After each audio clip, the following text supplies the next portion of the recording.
17 000 œuvres d'art, objets archéologiques ou issus des collections d'histoire naturelle, vérifiés un par un.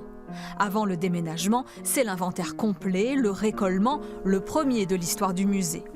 Dans une des réserves, les uns après les autres, les tableaux passent entre les mains et sous le regard aiguisé de l'assistante de conservation. Pour la plupart, les œuvres sont déjà enregistrées dans une base de données, mais il faut compléter les informations. Donc la datation pour le moment, je n'en ai pas de précis, ce serait début 19e. Il n'est pas daté lui. L'assistante de conservation se transforme aussi en véritable enquêtrice.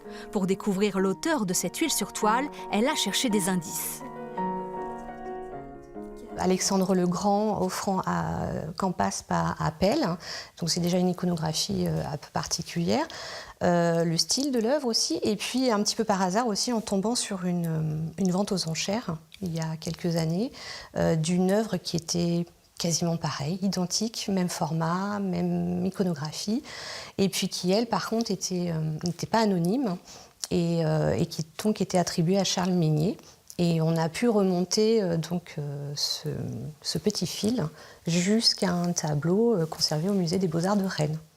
Depuis près d'un an, les visiteurs ne peuvent plus se rendre au musée, qu'à cela ne tienne, le musée va à eux grâce aux mallettes pédagogiques. Elles contiennent des copies de sculptures, d'objets issus des collections égyptiennes ou asiatiques.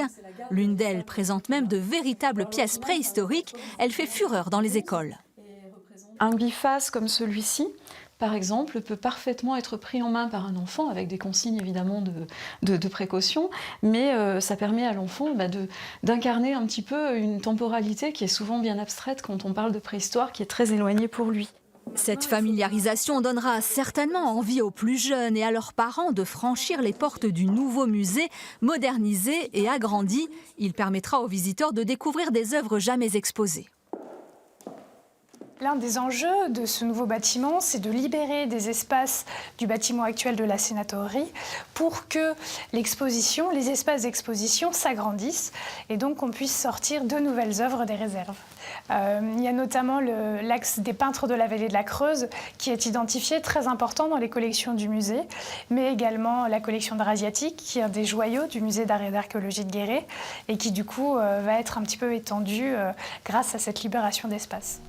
Les joyaux du musée de Guéret, comme ce buste de Rodin par Camille Claudel, donnent rendez-vous aux visiteurs en 2021 pour la découverte de leur nouvel écrin.